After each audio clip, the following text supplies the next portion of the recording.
Okay, it's going to call this meeting to order. The time, the Business and Governance Committee meeting, and the time is 10:05. Melanie, are we ready to begin the meeting? Yes, Madam Chair, we are ready when you are. Melanie, do we have a quorum? We do have a quorum with all members present. Thank you. Moving on to Section 3, public comment. Do we have any public comment? We do not have any public comment. Thank you. So going on to Section 4, action items. We have 3 action items on today's agenda. Our first action item is staff's recommendation to deny the appeal of Arsenio Ortans. Johnny, will you please introduce this item? Thank you, Bobby. Good morning, everyone. I wanted to introduce this matter and address a procedural question, which is why is this item in front of the B&G committee?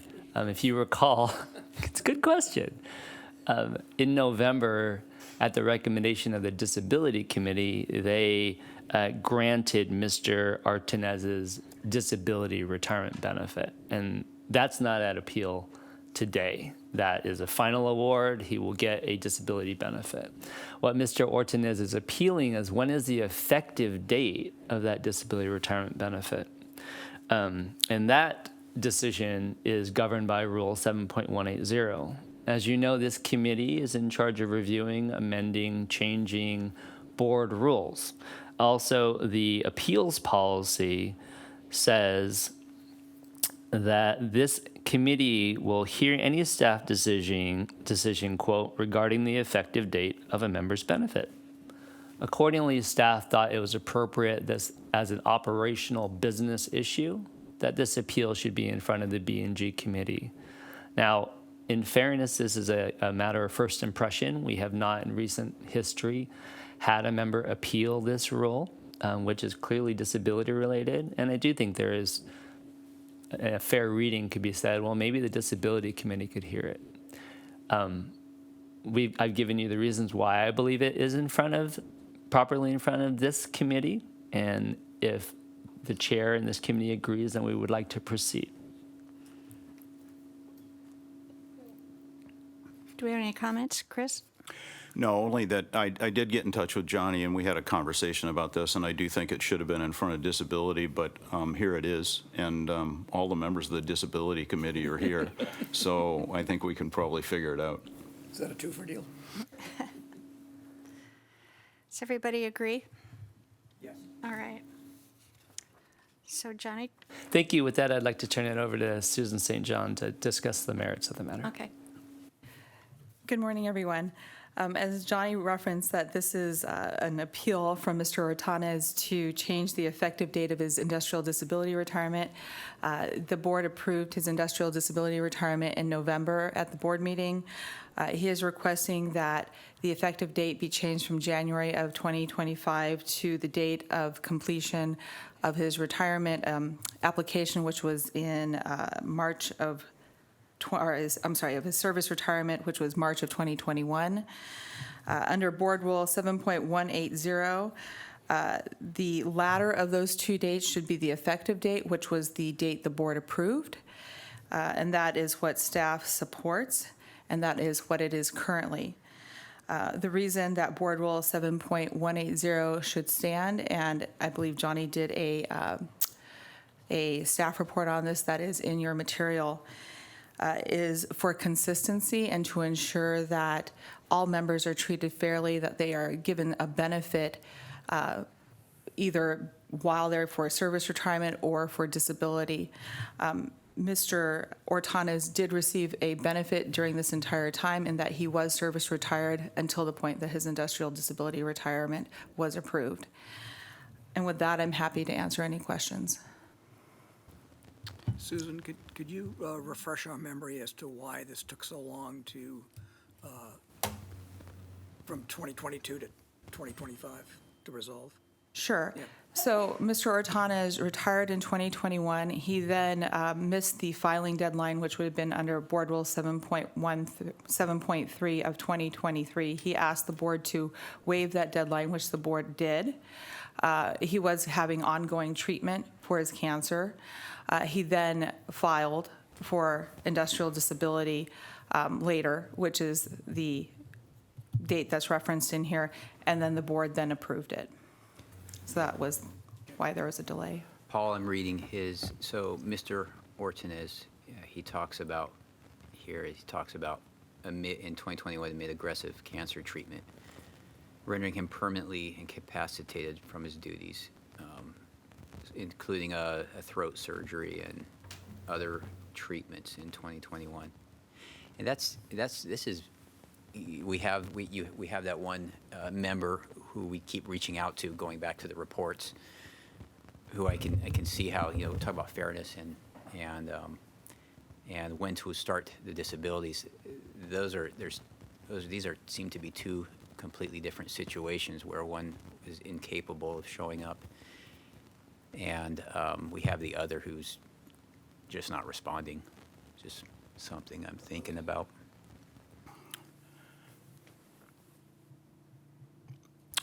At the risk of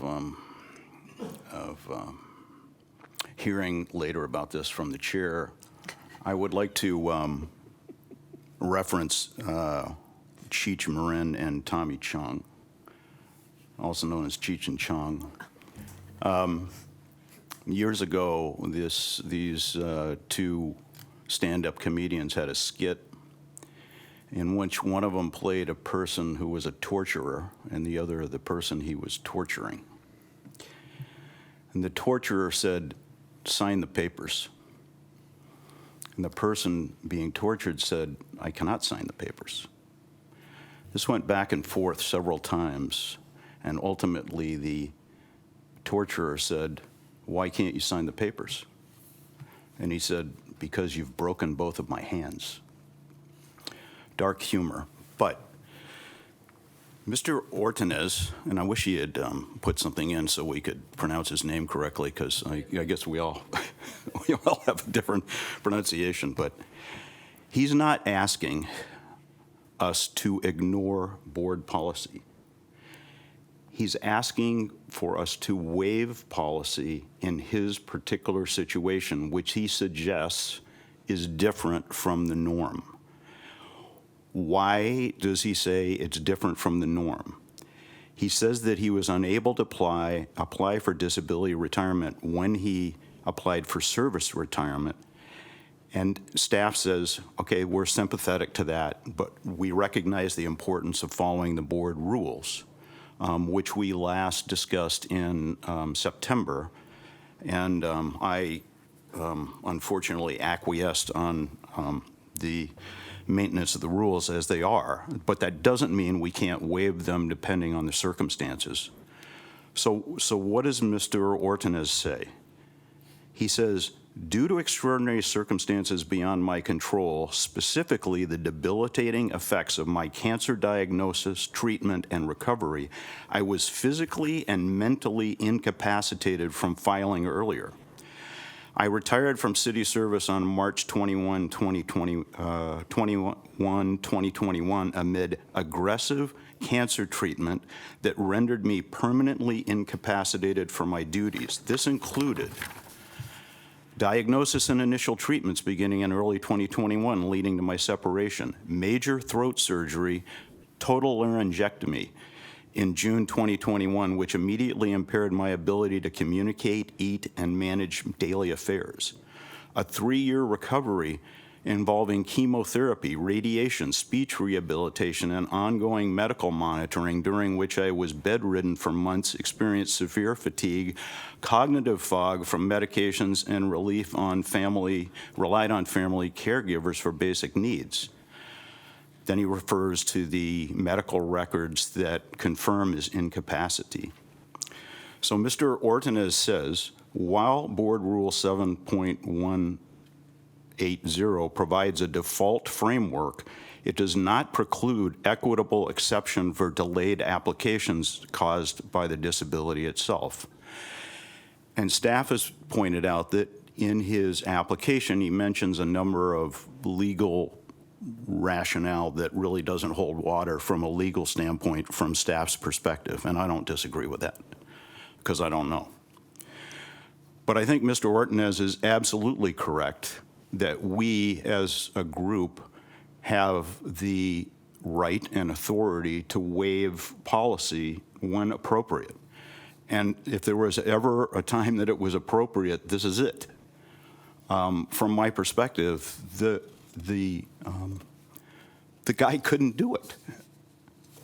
And do we penalize him in terms of his benefits based on the injury that we've determined was work-related because he was unable to do it? I cannot. I would recommend no. And I would just note that Mr. Ortinez closes with this. And perhaps he's not here because of some of the injuries he sustained. But he closes with this. Thank you for your compassion in this matter. SDCERS has supported city families through tough times. Extending that here would mean everything. And I think I would suggest that this is an area where compassion is warranted. So obviously, my motion would be to give him benefits back to his date of separation, but I'll stand by for other people's thoughts. Any other comment? I have a question. To me, I'm looking at this more from a governance structure than an individual member perspective, because I really do appreciate trying to provide rules uniformly, and it should be a very, very infrequent occurrence when we make exceptions or start waiving rules. There really needs to be compelling. And this may be a very compelling case. I'm not arguing for or against that, but it really comes back to understanding why do we have this rule? Is it still a good rule? Should it apply just to this person or to everyone? So I was hoping that maybe staff could tell us, why is the rule the later of these two dates as opposed to the earlier of these two dates? What is the reason operationally that we have it as the later of the two dates versus the earlier of two dates? And also, are there other plans that do it differently?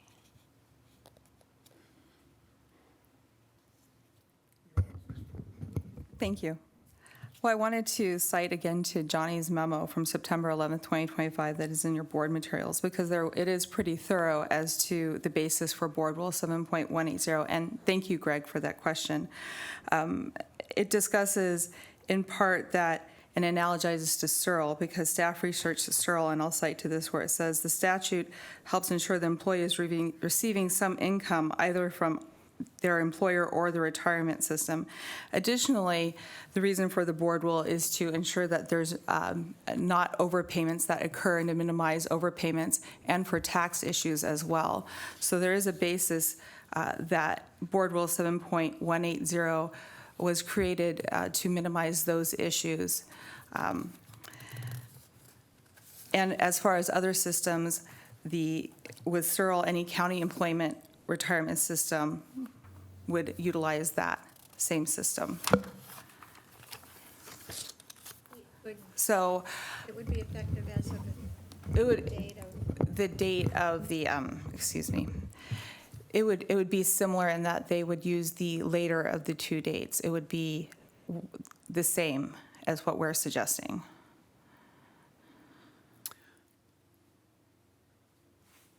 Go ahead. Related question. Is there anything preventing an employee such as this gentleman from having a surrogate come in on his behalf and request a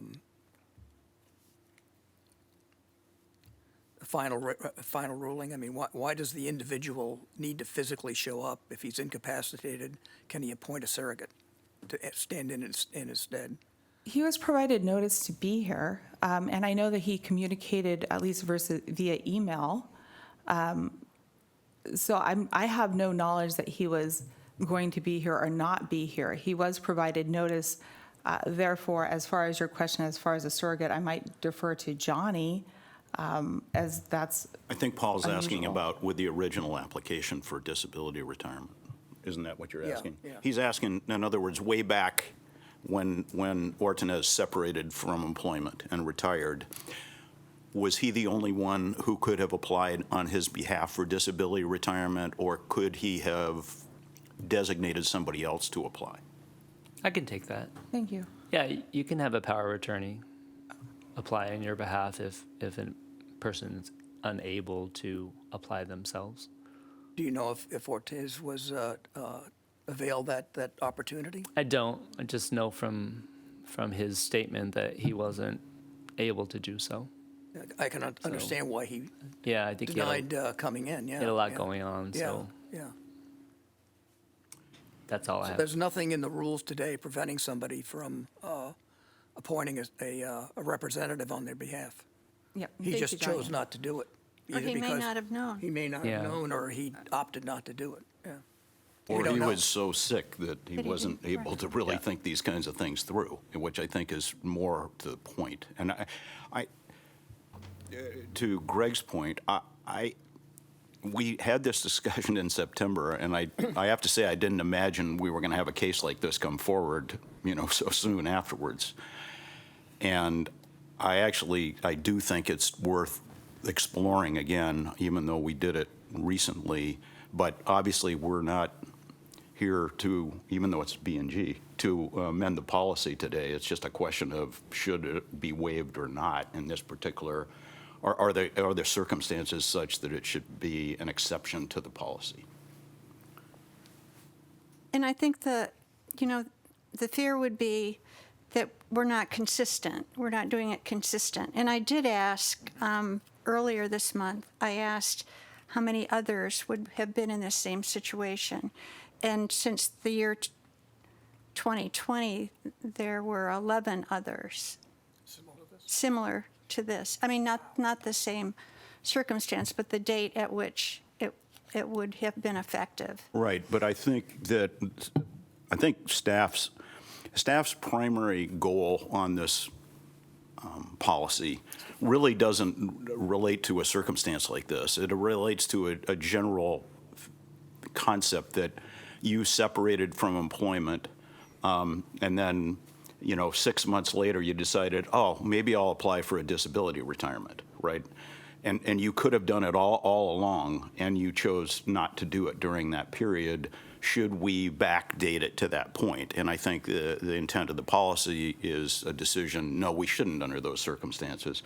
So I think the cases you're talking about, I think that includes every one in which it wasn't backdated to the date of separation. But I don't think we've heard before from somebody saying, well, yeah, but it wasn't because I just chose not to. It's because I couldn't. And I think that is the reason why it would be valid to grant his request. So are you going to make a motion? Yes, I'd move that sorry. Let's get some. Oh, sorry. yeah. Well, she asked, so. No, it's totally fine. I just, I had remembered that discussion, and thank you for putting that in the backup, that earlier staff report, because I had remembered that there might be tax implications, but I'd forgotten that there might be times when actually the actual benefit itself needs to be recalculated, and there might have been an overpayment to the member. Just out of curiosity, not that this should necessarily weigh into any decision making, but do we know if there's any difference in the calculation? Would we have overpaid the member? In this particular case, we did look at that, and there is no overpayment to the member. He can amend back the last three open tax years. That's as far back as he'd be able to go on that. Thank you. And Sandra, the tax implication is really for the member, right? That they Correct, would go yes. back and refile their annual, right? And so, in theory, the tax implication is beneficial. It's just that you have to go back and refile your taxes to benefit from it. Yes, and under the new policy, we will assist with that. We'll do some corrected 1099 reporting for the disability members, so we can assist with that. And in this particular case, there was no overpayment to the member, but that's not always the case. We always recalculate when we're changing from a service retirement to a disability retirement, and it really depends on the retirement option the member selects. Any other comments? Chris, do you want to make a motion? So move to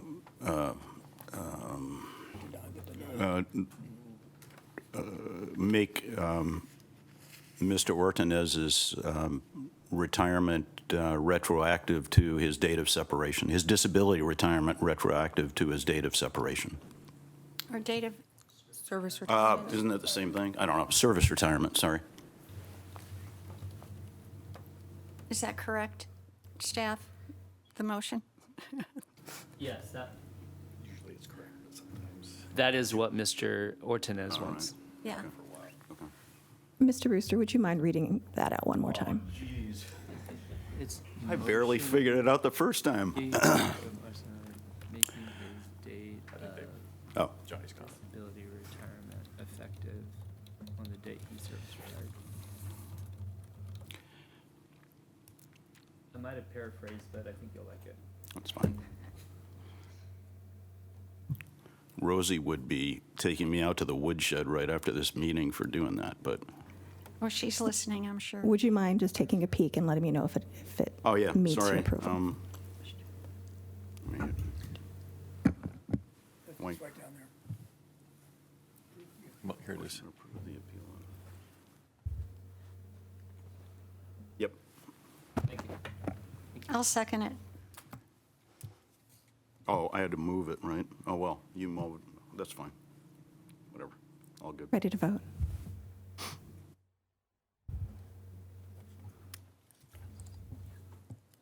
Melanie? And the motion passes 6-0.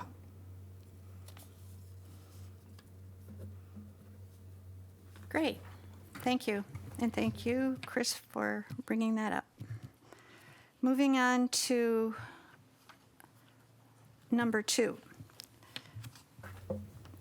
Staff's recommendation to select Golden Star Technology as the boardroom audio-video vendor for an amount not to exceed $250,000. Michelle, will you please introduce this item? Yes, thank you. And good morning and Happy New Year's, everybody. This item is a recommendation for the SDCERS Board of Administration to authorize the Chief Executive Officer to execute a contract with Gold Star Technology for a one-time boardroom audio-video upgrade, along with a 5-year support agreement for a total not to exceed $250,000. A little background, SDCERS operates a full television production studio to live stream, record, broadcast, board, and committee meetings. These meetings are accessible to the public through our website, YouTube, and City of San Diego public access channel.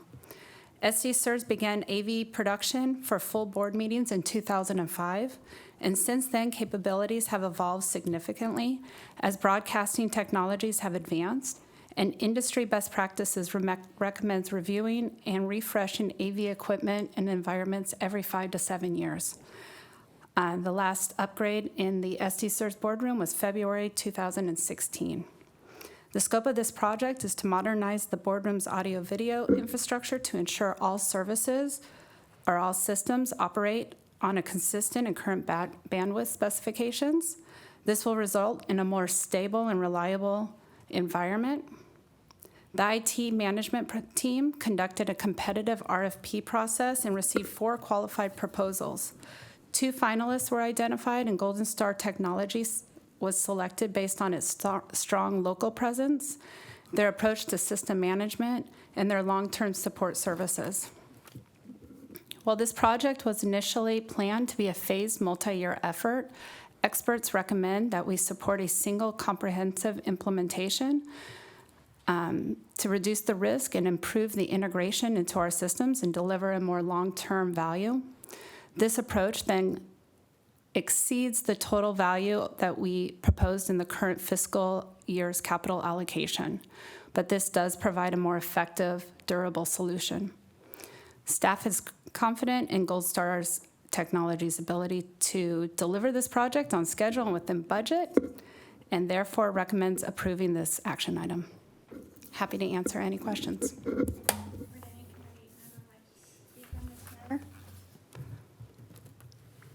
Okay, may I have a motion and a second? Melanie, do we? Just now, we have motion by Mr. Kaufman, second by Mr. Brewster. Is ready to vote.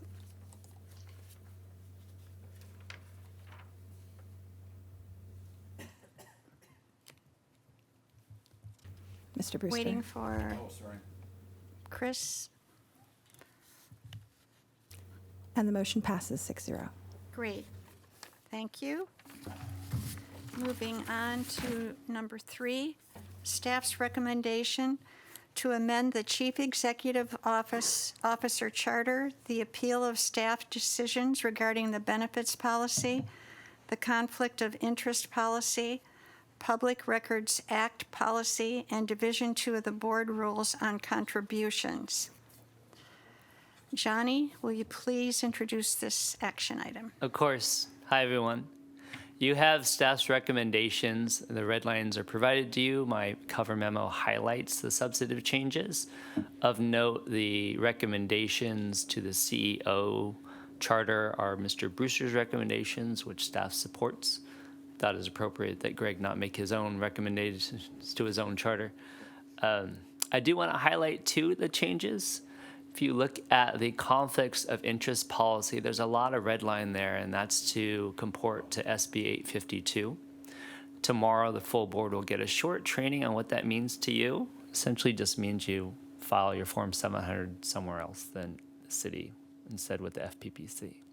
The second thing I want to highlight is the change that staff is recommending to the appeal of staff's decisions regarding benefits policy.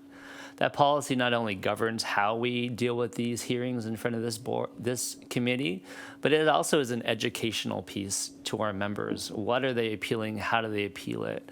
And I think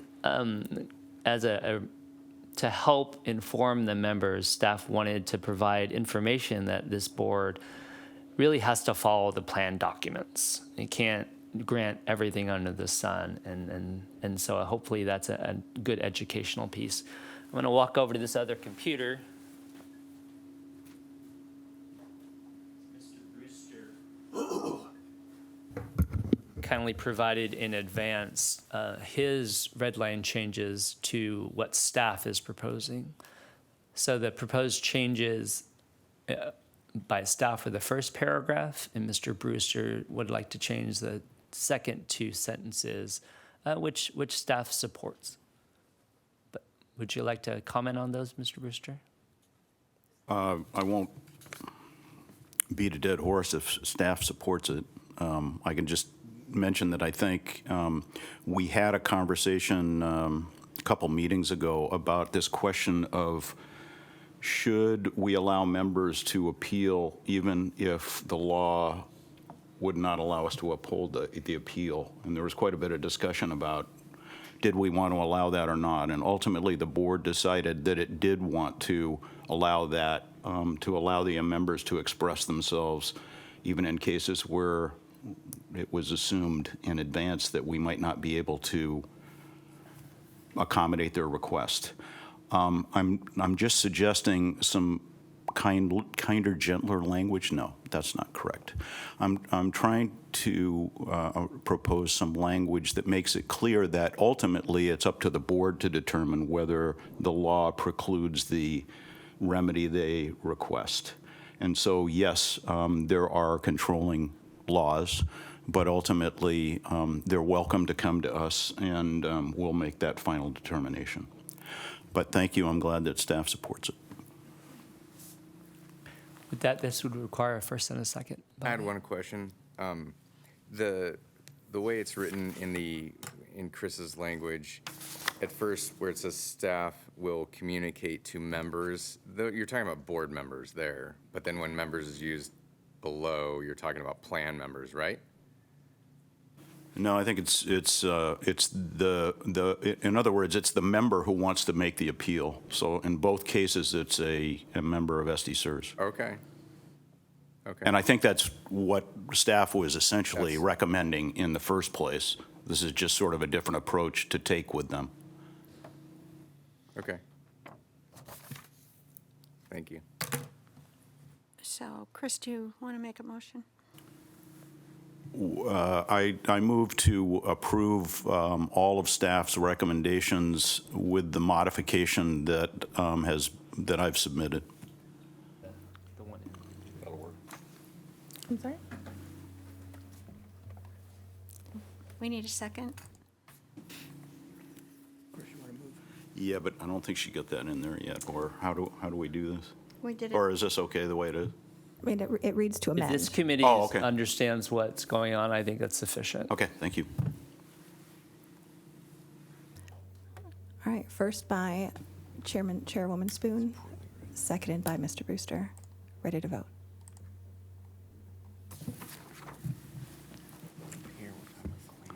Thank you. And with all votes in, the motion passes 6-0. Thank you. I'm sorry, before we leave this agenda item, I'm just thinking about tomorrow's board meeting. So Johnny, will you be available to share that document with the board so that they can understand the amendment? Absolutely. Do you want me to bring it up like I did today? Yes, please. Okay. Thank you. And I'll put that into You'll the. fix it. Yes. Thank you. Okay, moving on to reports. Natasha, will you please provide the Member Services Division report? Yes, good morning, everyone. You have the full report in front of you, so I'll just highlight a few key items. As we mentioned in previous committee meetings, one of our call center representatives had received a promotion within the city. Since then, another call center representative has also been promoted within the city. So while we are sad to lose valuable team members, we are very happy to see them grow in their careers.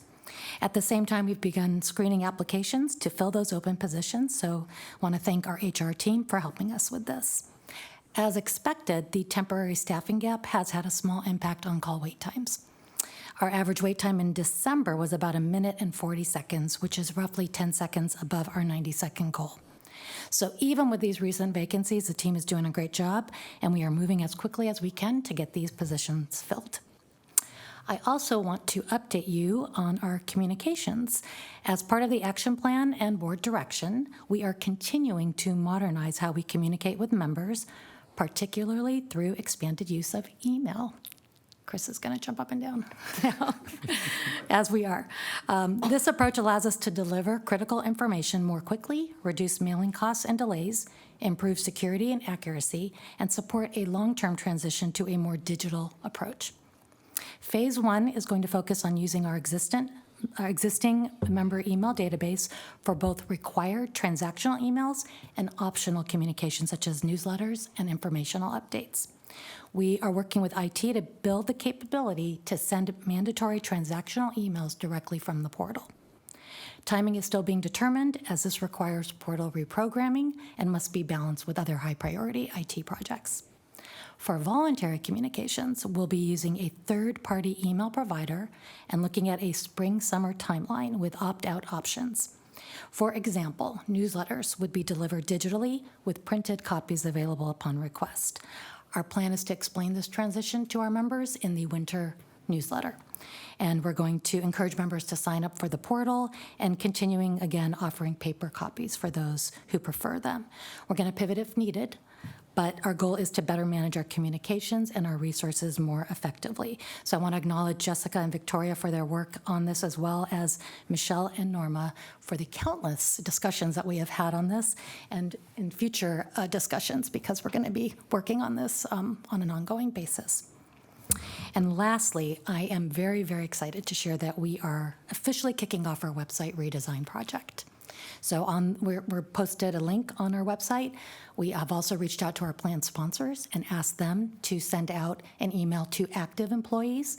REA and RFPA have already agreed to get this member communication out, and I think REA already did that this week.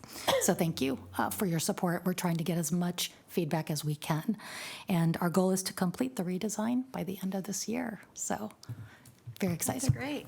So that concludes my report. So can I just tell you guys how extraordinary this is? Because this is like really extraordinary. Okay, tell us.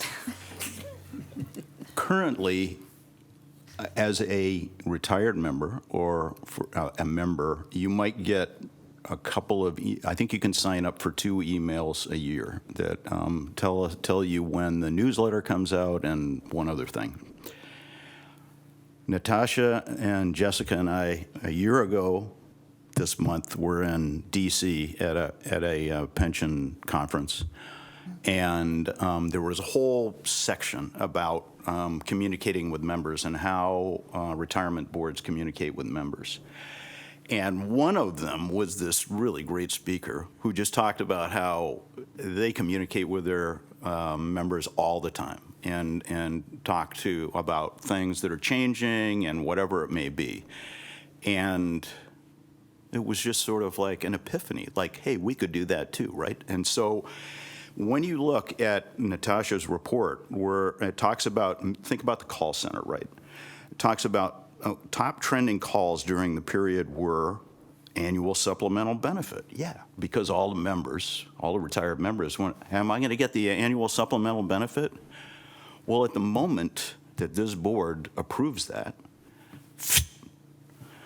Natasha et al., Jessica, can send out a notice to every retiree who's on saying, you're going to get the annual supplemental benefit. Now they don't have to call the call center, right? So it reduces the burden on the call center, and there are all kinds of other ways. So this is just mind-blowing. And I just want to tell you, Natasha, you are my hero of the day. Ooh, do I get a cape? Welcome to entering the 21st century before we leave it. We're getting there. Thank you. Well, thank you. Thank you. Thank you for all that good news, and thank you, Chris. We had no idea. Moving on to Sandra. Benefits Administration. Good morning. Happy New Year, everybody. I brought a little bling today for my New Year's celebration. Yes, this week. it looks Yes. very nice Thank you. also. You have my Benefits Administration status report in your materials. It includes some highlights from 2025, so I thought this morning I'd give a quick update on kind of the key projects that we're teeing up for 2026. In the next few months, we're going to be rolling out a comprehensive corrections policy. This will cover reporting, processing, and monitoring corrections, timeline for completion of corrections, and clear roles and responsibilities for staff. Along with that, we're updating our internal corrections log to capture additional data points for better reporting. You may have noticed that this month's status report now includes a section for corrections over $1,000. Before we made the changes to the policy this past September, you used to get one annual report of corrections over $1,000, but that report kind of just included names and dollar amounts without a lot of context. So I'm hoping to be able to use this updated corrections log to be able to have a little more transparency in the types of corrections that we're doing.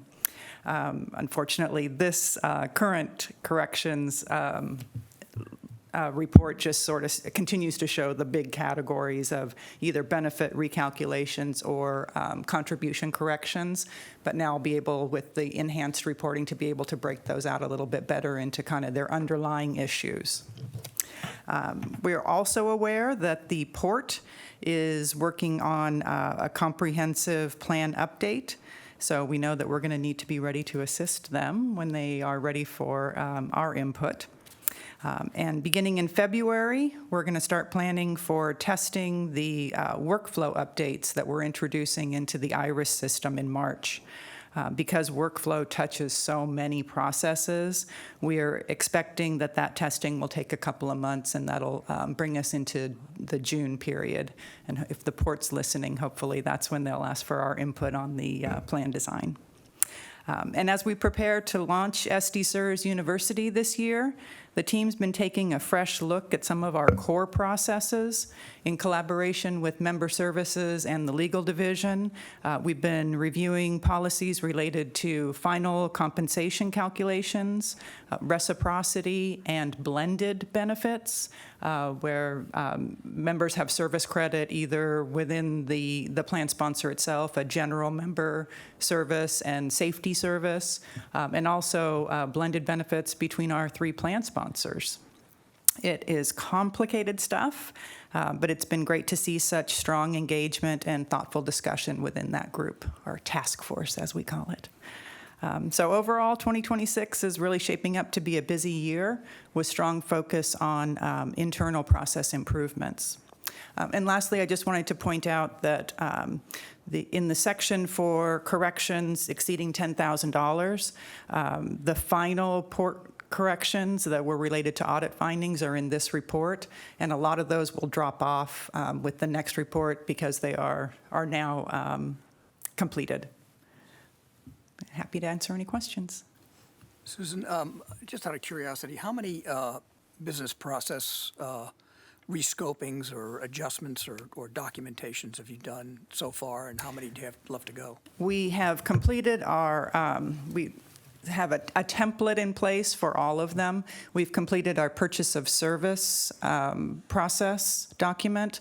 We have recordings for many other processes, but as far as sort of the main curriculum that we're going to be rolling out for the SDCERS University, we're done with purchase of service.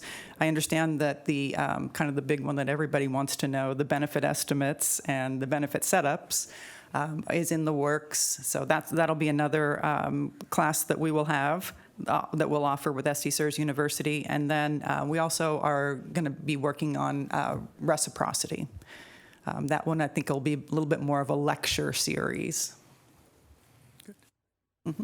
I call you Susan. Well, that is my middle name, so I answer to that.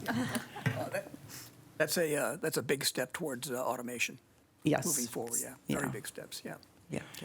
Sandra, how complicated is it dealing with these other systems? I'm talking about the airport and the port, compared to the city system when they're under various different state laws and whatever. It seems like a lot of the challenges we get into have to do with a really small number of our members at these 2 entities. That's true. In looking through, especially how we're going to calculate final compensation amounts, within the 3 plan sponsors, we have classic plans, we have PEPRA plans, we have a 1-year final compensation, we have 3-year high final we have 36 consecutive months, just depending on different tiers and plan sponsors.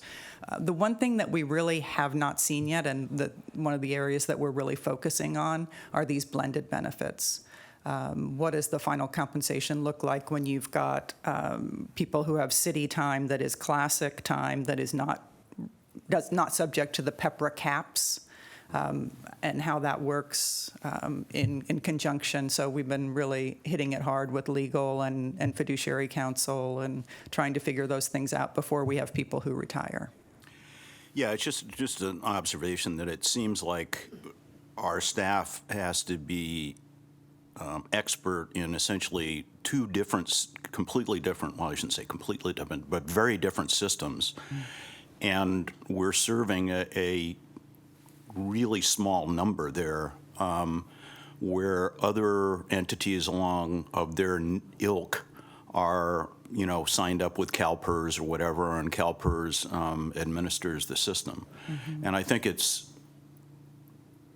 a reasonable question to ask as to whether they might be better served under a system like that. Not that we're doing a poor job of service. And we might be better served if we could focus just on, the requirements of one plan. And I'm not asking for a response, it's just an observation. Well, as far as programming, honestly, when we can't program for everything. So that's one of the things that we're talking about when we have these kind of what would be kind of one-off situations or things that are difficult to calculate, even just having a warning that pops up in the system. So it's from a programming and administrative process, it's not terrible. It's certainly doable. Thank you. Mm-hmm.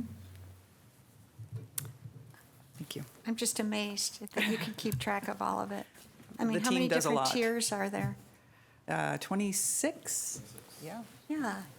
And then you have combinations? I mean, Yes. how do you have classic pay and whatever Yeah, the other yeah, one? How do you yeah. do that? Is that someone that terminated and hired back in under a different Absolutely, year? yes. Oh, my We God. have a lot of movement, and then you throw reciprocity situations on top of it. So you can have somebody who worked for the city, went to the county and established reciprocity, comes back and works for one of our other plan sponsors, the Porter Airport. A lot of movement back and forth for government employees. That's an amazing amount of training for your staff. Yeah. It's just, I can't even imagine keeping track of all of it. So thank you very Yep. much for Thank you. your presentation. All right, Michelle.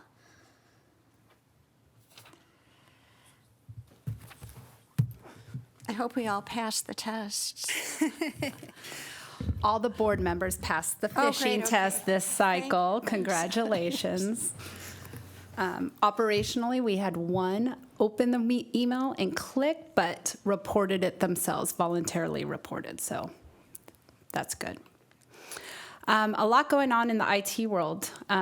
Things slow down sometimes during the holidays, but it did not for our team. We have all of our IT members engaged in the 365 migration. That project kicked off in June of this year. We had anticipated being able to conclude that in December, but we ran into some blocking technical issues. So I'm happy to report those technical issues we've overcome just recently, so we are back on track. With that, we've learned that the workload has been kind of challenging for our team to do this in a big bang approach, and so what we've decided to do is adjust our schedule with collaboration with our partner, Agria, to more of a phased approach. So what we're doing is migrating accounts, workstations, and laptops in one phase. We will do email in another phase, and we will do servers in a third phase.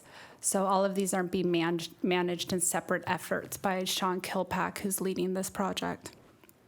I did want to let you know that with the Exchange migration that's coming up in February, there will be an impact to board members and how you access email. Details on how that impacts you will be coming from Sean in the next couple of weeks. Basically, you accessing from the internet will be a little different. We are implementing multi-factor authentication on email, and this is an industry recommendation for securing email and email communications.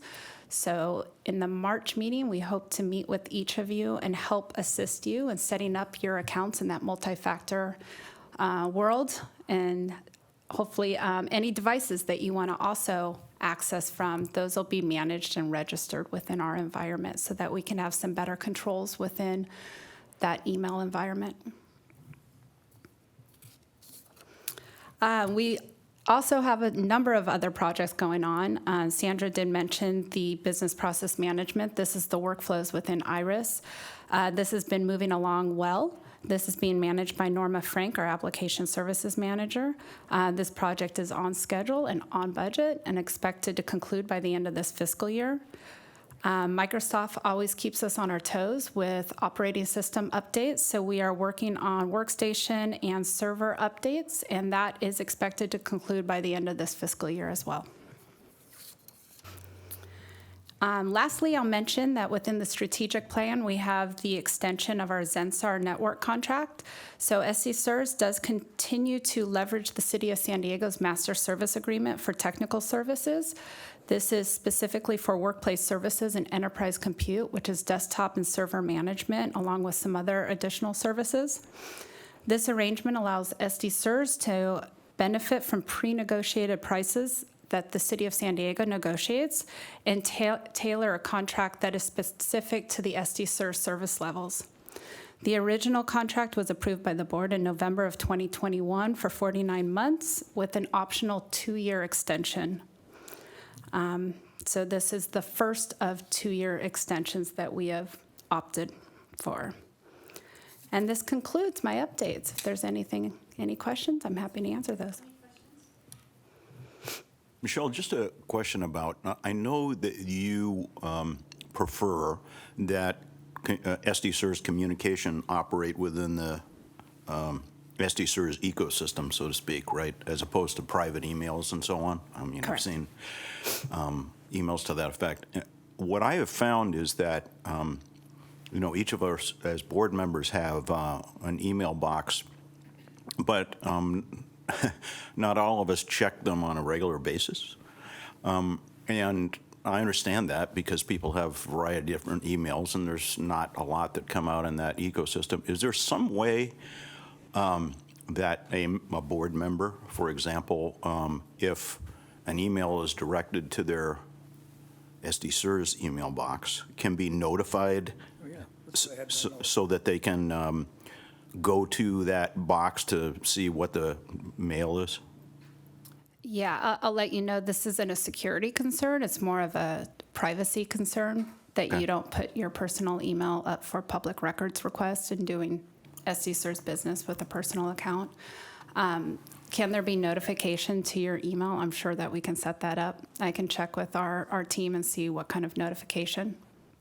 Yeah, I'm just thinking, not to put throw our president under the bus, but I mean, I sent an email to her in, you know, whatever, July or something like that, and it went to, right, her SDCERS, and you know, understandably, she's not checking that every day or whatever, and so there was a 2-week delay or whatever, and she's very responsive, right? If I get in touch with her, she just, you know, missed that piece. So it would be nice if there was a way that people knew. Thank you. Correct me if I'm wrong, don't we have I've got a facilitation where anything I get in my SDCERS mailbox automatically goes to my personal email. You can set up And then forwarding. if I'm going to respond, I go back into the SDCERS. Correct. Yeah. Yeah. So it's I'll kind be of a sure when notification. we come back in March and we look at setting up that multi-factor, and you're all going to get issued new iPads at that time that are going to be within our managed devices. We can look at different email management solutions for you and talk about what is each person's personal preference. Alfredo can put that right on your phone. I have him on speed dial. And he loves it. He just always says, "Oh, hi, Bobby." Thank you. Thank you very much. There's a lot going on here, Greg. Yep, it's a good day. So, moving on to questions and comments from the chair, committee members, and staff. Greg, do you have anything to share with us? I do. So since most of you are here for the Disability Committee, you heard me gush on about how much we appreciate Melanie and all the things that she does. I would like to amend that and also include Johnny Tran. So as I mentioned, Melanie was out of the country, enjoying family as well as she should. So that left no Rosie, no Melanie. What do we do? Johnny Tran. So Johnny really shouldered the heavy workload of putting together all the agendas, just operating, pushing all the buttons, and it was just greatly appreciated, Johnny. So thank you. That was a lot. I will say that these January meetings are always the hardest because all of that work has to happen over the holidays. So Johnny, I appreciate you taking time away from your family. There was some Christmas Eve stuff going on, and so there was all sorts of things happening. So I almost felt like you were part of the IT group. You know, it was because they do that all the time. So, but I just really wanted to thank Johnny for his work. And thank you, Greg. I mean, my pre-phone call with you was on New Year's Eve at 5 o'clock.